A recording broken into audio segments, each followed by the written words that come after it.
A sloth, a donkey, and a curious human. Send a prompt and see what they're doing.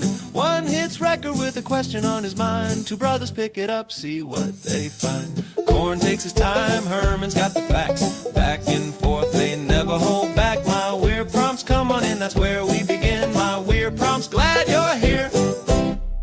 This episode was generated using artificial intelligence. Please verify facts.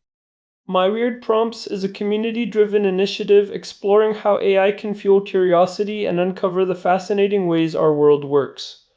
GPU compute for this podcast is generously provided by Modal. Learn more at modal.com. Welcome to a special situational report of My Weird Prompts. I am Korn, and today is March 12th, 2026. We are deviating from our usual format of exploring speculative scenarios and strange internet queries to bring you a critical, real-time update on the escalating conflict in the Middle East. Specifically, we are looking at the ongoing developments regarding Operation Epic Fury and the widening war between the Islamic Republic of Iran, the State of Israel, and the United States-led coalition. This is a situational report, or SITREP, designed to provide a structured, analytical briefing on the significant geopolitical and security developments from the past 24 hours. Joining me for this briefing is our lead geopolitical analyst, Herman. Herman, the situation has shifted dramatically in the last day. We are seeing levels of escalation that were previously only discussed in classified war games or theoretical academic papers. The sheer scale of the kinetic activity over the last 24 hours is unprecedented in the modern era. That is correct, Korn. We are currently in the 13th day of active, large-scale hostilities, and the situation on the ground, in the air, and in the maritime domain is evolving with extreme rapidity. The lead story tonight is the commencement of what is being identified by United States Central Command and the Israel Defense Forces as the 37th wave of Iranian aerial assaults.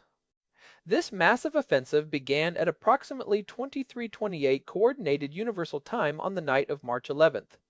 It is vital for our listeners to understand that this is not a localized skirmish or a symbolic show of force. This is a massive, multi-vector attack involving heavy ballistic missiles, high-speed cruise missiles, and thousands of suicide drones.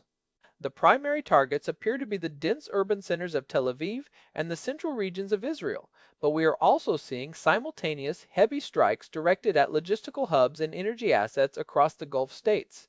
When you use the term multi-vector, Herman, help us understand the complexity of what the integrated air defense systems are currently facing.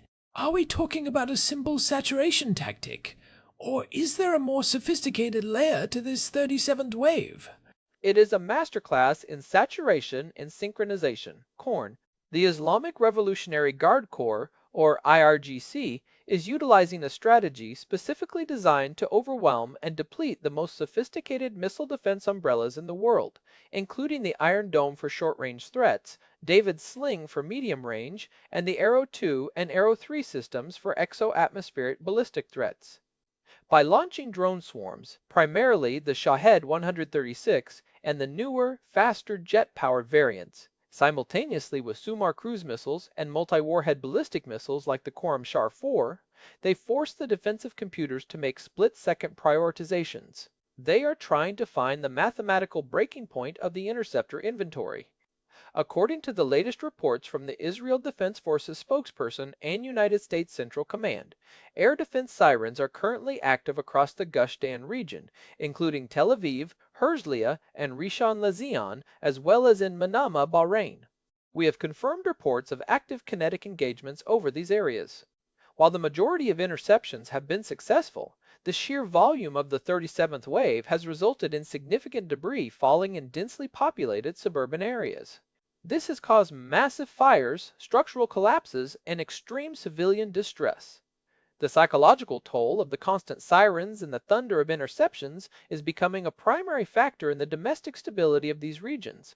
It is highly significant that you mentioned Bahrain in that same breath as Tel Aviv. This brings us to the second major development of the last 24 hours, which is the massive diplomatic fallout at the United Nations. The Security Council has taken a formal, and somewhat surprising, stand against the targeting of the Gulf Cooperation Council nations. This is a pivotal moment in the conflict's expansion. Corn. Late on the night of March 11th, the United Nations Security Council passed Resolution 2842, formally condemning the Islamic Republic of Iran for its unprecedented and systematic targeting of all 6 nations within the Gulf Cooperation Council. This includes Bahrain, Kuwait, Oman, Qatar, Saudi Arabia, and the United Arab Emirates. For the first time in this conflict, we are seeing a unified international legal condemnation that specifically addresses the effective closure of the Strait of Hormuz. The resolution highlights that the Iranian military has moved beyond a bilateral war with Israel and is now engaging in what the Council calls a systemic assault on global energy security and regional sovereignty. What is most striking is the lack of a veto from traditional Iranian partners. The language of the resolution is incredibly harsh, labeling the recent strikes on civilian desalination plants and oil terminals as war crimes. This diplomatic isolation is a major blow to the Tehran leadership, as it provides a legal veneer for the United States and its allies to further expand the scope of Operation Epic Fury. And the closure of the Strait of Hormuz is not just a tactical move to pressure the West. It seems to be part of a broader, much more aggressive maritime policy coming out of Tehran. Herman, can you walk us through the specifics of the not one liter of oil policy? It is what the IRGC Navy is calling their ultimate deterrent. They have effectively declared the entire Strait of Hormuz a kill zone. Following the catastrophic fire on a Singapore-flagged container vessel yesterday, merchant shipping traffic through the strait has hit absolute zero. This is a total functional blockade. The Iranian leadership, through their state media outlets, has signaled that if they cannot export their own energy products due to the crushing sanctions and the kinetic strikes on their refineries, no one in the region will be permitted to do so either. They are essentially holding the global economy hostage. This has led to a catastrophic spike in global insurance premiums for maritime transit. Lloyd's of London has reportedly designated the entire Persian Gulf as a prohibited zone for standard policies. As a result, almost all east-west trade is now being rerouted around the Cape of Good Hope in Africa. This adds approximately 12 to 15 days to the transit time for goods moving between Asia and Europe, which is already causing massive disruptions in just-in-time manufacturing chains across the globe. Beyond the kinetic military actions and the economic strangulation, there is a developing humanitarian and environmental story that is quite frankly terrifying. The World Health Organization has issued an emergency alert regarding something called black rain. Can you explain the science and the immediate impact of this phenomenon for those of us who aren't atmospheric scientists? The black rain alert is a direct and horrific consequence of the massive, uncontained fires at oil refineries, storage facilities, and processing plants across the Persian Gulf, particularly the facilities in Abadan and the Al Ahmadi complex in Kuwait. When these facilities are struck by high explosive munitions, they release enormous quantities of unburned hydrocarbons, heavy soot, and toxic chemicals like sulfur dioxide and nitrogen oxides into the upper atmosphere. These particles then bond with atmospheric moisture, creating what are essentially toxic clouds. On March 11th, the World Health Organization and regional environmental agencies confirmed that this toxic, soot-heavy precipitation has begun falling across the Persian Gulf region. It is not just water, corn. It is a corrosive, carcinogenic slurry. It is contaminating the very few freshwater supplies available in the region, destroying what little arable land exists, and causing acute respiratory distress and chemical burns among the civilian populations in southern Iran, Kuwait, and parts of eastern Saudi Arabia. The long-term environmental disaster here will likely outlast the kinetic phase of the war by decades. We are looking at a multi-generational health crisis being born in the middle of a missile war. That is a grim reality for the millions of people caught in that corridor. Moving to the political landscape, there has been a significant development regarding the leadership in Tehran that we need to unpack. Following the death of Ali Khamenei, we saw the rapid appointment of his son, Mojtaba Khamenei, as the new supreme leader on March 8th. However, the United States administration has made its position on this transition very clear, and it is not one of recognition. The transition of power in Iran has not brought the internal stability the regime might have hoped for. President Trump and the White House have formally and publicly rejected the legitimacy of Mojtaba Khamenei's elevation. In a series of high-level press briefings held between March 9th and March 11th, the administration characterized this as an unacceptable dynastic transition rather than a legitimate government succession. The United States is not just calling for a ceasefire, they are demanding what they call an unconditional surrender of the Revolutionary Guard structures and the dismantling of the clerical oversight of the military. They are refusing to negotiate with Mojtaba, viewing him as a continuation of the same hardline policies that led to the war.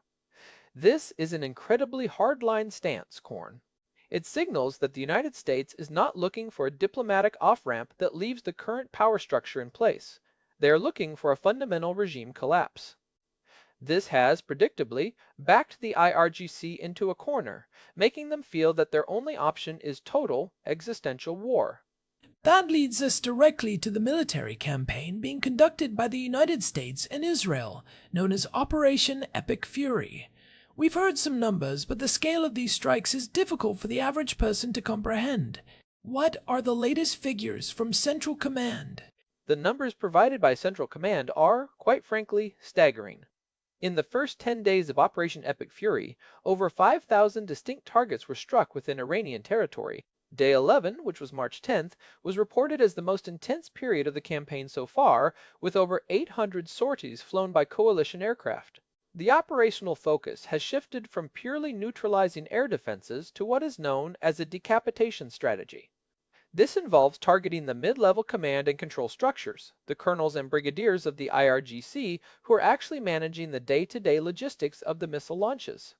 The goal is to break the organizational cohesion of the Iranian military. If you kill the people who know how to coordinate the complex multi-vector attacks we discussed earlier, the system begins to degrade into isolated, less effective units. We are also seeing the heavy use of the B-21 Raider stealth bombers, which are reportedly hitting hardened underground facilities that were previously thought to be invulnerable. What about the naval assets in the region? There were some very concerning reports about the USS Abraham Lincoln being targeted earlier this week. What is the status of the carrier strike group? The USS Abraham Lincoln remains in a high alert defensive posture in the North Arabian Sea. Earlier this week, it survived a coordinated 4-missile salvo launched by Iranian coastal defense batteries near Jask. While the carrier's integrated defensive systems, including the phalanx close, in weapon system and the latest generation of Sea Sparrow missiles, successfully neutralized the incoming threats, the incident underscores the persistent danger. Despite the fact that over 60 Iranian naval vessels, mostly small, fast attack craft, have been destroyed in the first 2 weeks of the war, their land-based anti-ship capabilities, hidden in mobile launchers along the rugged coastline, remain a significant threat to United States naval assets. The Lincoln is currently operating with a significantly expanded screen of destroyers and frigates to provide a multi-layered defense against both missiles and the potential for underwater drone attacks. We also have to look at the northern front, which is becoming increasingly violent. Israel is not just dealing with direct strikes from Iran, but also a heavily integrated offensive from Hezbollah in Lebanon. Herman, is this still a proxy war on that front, or has it evolved? This is no longer a situation where Hezbollah is merely providing harassing fire to support Tehran. They have fully integrated their command and control structure with the IRGC's regional headquarters. We are seeing what military analysts call a unified front. Hezbollah is currently launching over 150 rockets and anti-tank guided missiles daily into northern and central Israel. In response, the Israel Defense Forces have expanded their large-scale air and artillery strikes in southern Lebanon and the Dahieh suburbs of Beirut. This has necessitated a dual-front war for Israel, which is stretching their air defense resources and their ground forces to the limit. The intensity of the rocket fire from Lebanon is specifically designed to keep the Iron Dome batteries occupied and their interceptor stocks low, so that the larger, more lethal Iranian ballistic missiles have a higher probability of penetrating the defense over Tel Aviv and the Dimona reactor. It is a coordinated, high-stakes game of attrition. Herman, let's talk about the diplomatic stance of the Iranian government right now. With the country under such intense bombardment and the economy in freefall, is there any sign of a ceasefire or a move toward the negotiating table? At this moment, the answer is a firm no. Foreign Minister Abbas Araghchi has officially and very publicly rejected all back-channel ceasefire offers that were being facilitated by the traditional mediators in Qatar and Oman. His latest statement was incredibly defiant, claiming that Iran will continue fighting for the sake of its sovereignty and its people until all foreign aggression ceases and the United States withdraws all assets from the region. This suggests that the Iranian leadership, under Mojtaba Khamenei, is currently committed to a war of attrition. They are gambling that they can inflict enough economic pain on the global markets and enough political pain on the West to force a withdrawal before their own military capacity is totally extinguished. They are betting on the endurance of their ideological core versus the patience of Western voters. And on the United States side, Secretary of Defense Pete Hegseth has indicated that the campaign is nowhere near its conclusion. He seems to be echoing that hardline stance from the White House. Secretary Hegseth stated in a Pentagon briefing yesterday that the United States is just getting started with the heavy kinetic phase of epic fury. This aligns with the operational goal set by the Trump administration, which is a 4-week timeline to force a total collapse of the Iranian military's ability to project power beyond its borders. They are moving with an urgency that suggests they want to conclude the primary kinetic phase of the operation before the global economic impact becomes politically unsustainable at home. There is a very real fear that if this drags into a 6-month or year-long conflict, the global recession will be so deep that the domestic political will in the United States and Europe will crumble. Speaking of the economic impact, the numbers coming out of the energy markets are truly alarming. We're seeing oil prices move into territory that could trigger a global depression, not just a recession. Crude oil prices have surged over 10% in just the last 24 hours of trading. With the Strait of Hormuz effectively closed to all traffic, markets are now pricing in the very real possibility of oil reaching $225 or even $250 per barrel. Approximately 20% of the global daily oil supply is currently offline or trapped behind the Iranian blockade. This is not just a regional problem for the Middle East. It affects the price of every single consumer good that requires transportation. We are seeing gasoline prices in parts of the United States hit $7 and $8 a gallon. The global shipping industry is in a state of absolute chaos. As I mentioned, the rerouting of trade around the Cape of Good Hope adds massive fuel costs and labor costs, which are being passed directly to consumers. If the strait remains closed for another 30 days, we could see a total breakdown in global supply chains for electronics and pharmaceuticals.